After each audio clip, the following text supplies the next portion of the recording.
اللہ کا قرآن کہتا ہے اور مسلمانوں بیت رضوان کے موقع پر جب حضرت سیدنا عثمان غنی رضی اللہ تعالیٰ عنہ مکہ پاک گئے ہوئے تھے، اس وقت چند ایمان افروز معاملات ہوئے. آئیے ان میں سے دو روایتیں سنتے ہیں. سب سے پہلی بات تو یہ کہ سرور انبیاء محبوب کبریا صلی اللہ تعالیٰ علیہ وسلم نے حضرت عثمان غنی کو سفیر بنا کر مکہ پاک بھیجا. سفیر بن کر حضرت عثمان غنی مکہ پاک پہنچے. آپ مکہ پاک پہنچے. آپ کا چچا زاد بھائی ابان بن سعید جو مسلمان نہیں تھا، وہ مکہ پاک ہی میں رہتا تھا. حضرت عثمان غنی سب سے پہلے اپنے چچا زاد بھائی سے ملاقات کی. حضرت عثمان غنی سنتوں کے عامل تھے، بے حد محبت کیا کرتے تھے میرے نبی پاک صلی اللہ علیہ وسلم سے.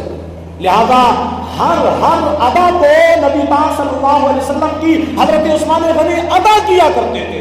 عشق ایسا تھا کہ پہلے قدم حضرت عثمان غنی رضی اللہ تعالیٰ نہیں بلکہ حضور پاک صلی اللہ علیہ وسلم آگے رکھتے اور ان کے پیچھے عثمان غنی رضی اللہ تعالیٰ قدم رکھا کرتے تھے. عشق کا عالم یہ تھا کہ ایک مرتبہ آپ پہاڑی پر اپنی اونٹنی کو دوڑا رہے ہیں اور دوڑاتے آپ ہنسنے لگے، مسکرانے لگے تو آپ کے رفیقوں نے، آپ کے ساتھیوں نے، صحابہ کرام نے، آپ کے ہمجولیوں نے پوچھا، اے عثمان غنی، اے امیر المومنین، وجہ کیا ہے کہ آپ اس پہاڑی پر بے وجہ کوئی مقصد نہیں بے مقصد جو ہے آپ یہاں پر اونٹنی دوڑا رہے ہیں اور پھر مسکرا بھی رہے ہیں، اس کی وجہ کیا ہے؟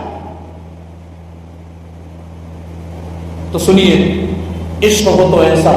اور ہم تو دعا کرتے ہیں کہ اللہ پاک ہمیں سیدنا حضرت عثمان غنی رضی اللہ تعالیٰ عنہ جیسا عشق عطا فرمائے، ان جیسا سچا عشق ہمیں عطا فرمائے.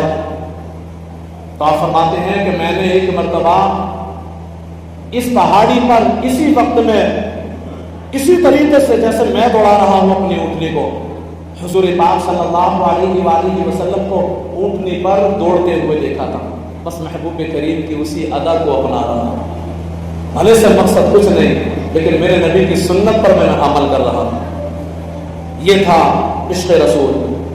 اور عشق رسول کی بات چلی تو اور آگے چلو، صحابہ کرام کیسے عشق والے تھے، رسول پاک صلی اللہ علیہ وسلم سے کیسا ان کا سچا عشق تھا، کیسی ان کی وابستگی تھی، کیسا رسول پاک سے پیار کرتے تھے. سیدنا حضرت عمر فاروق اعظم رضی اللہ تعالیٰ عنہ حج کے موقع پر حجر اسود کو چومتے ہوئے کہتے ہیں، اے پتھر، اے حجر اسود، میں تجھے اس لیے چوم رہا ہوں کہ میں نے تجھے پیارے نبی پاک صلی اللہ علیہ وسلم کو چومتے ہوئے دیکھا.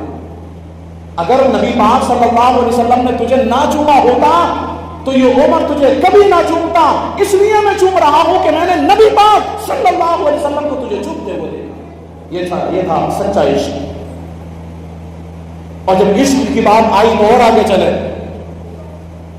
حضرت سیدنا عمر فاروق اعظم اپنے چند ساتھیوں کے ساتھ کسی قافلے میں جا رہے تھے، کسی کام سے جا رہے تھے.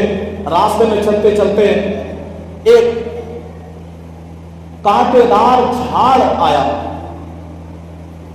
اور حضرت عمر فاروق اعظم نے جب اس درخت کو دیکھا تو آپ نے اپنی سواری کو روکا، اپنے دوستوں سے کہا رک جائیں.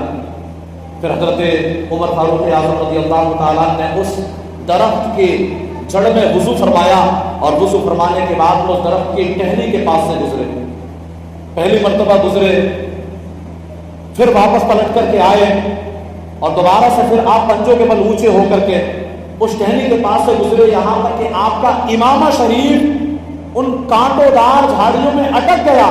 پھر آپ آگے گئے، واپس آئے اور اس امامے کو چھٹایا، پھر آپ نے اپنے سر پر رکھا اور پھر کہا چلو ساتھیوں سے پوچھا معاملہ کیا ہے. آپ نے یہاں پر روک کر کے وضو کیا، پھر یہاں سے آپ گزرے، پھر دوبارہ سے آئے، پھر گزرے. تو آپ نے کہا یہ عشق کی بات ہے، یہ عشق کی بات ہے. کہا کیسی عشق کی بات ہے؟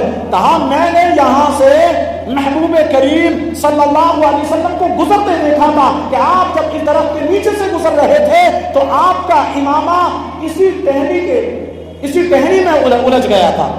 پھر میرے نبی پاک صلی اللہ علیہ وسلم واپس آئے تھے اور اپنے امامے کو چھٹا کر کے پھر آپ نے اس امامے کو لگایا. لہٰذا میں نے اپنے نبی پاک صلی اللہ علیہ وسلم کی اسی سنت پر عمل کیا ہے. یہ تھا صحابہ کرام کا عشق, یہ تھا صحابہ کرام کا عشق.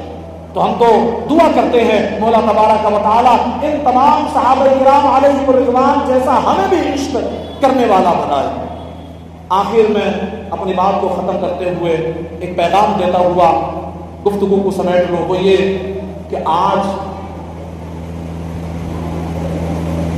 18 ذی الحجۃ الحرام کو حضرت عثمان غنی رضی اللہ تعالی عنہ کا یوم وصال ہے.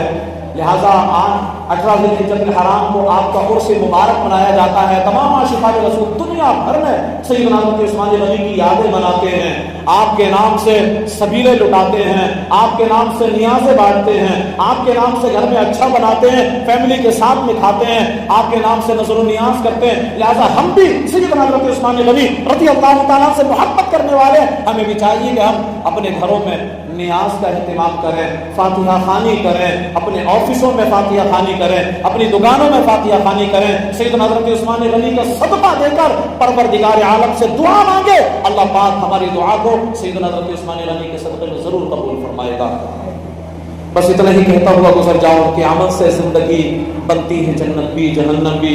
یہ خاکی اپنی فطرت میں نہ نوری ہے نہ ناری ہے.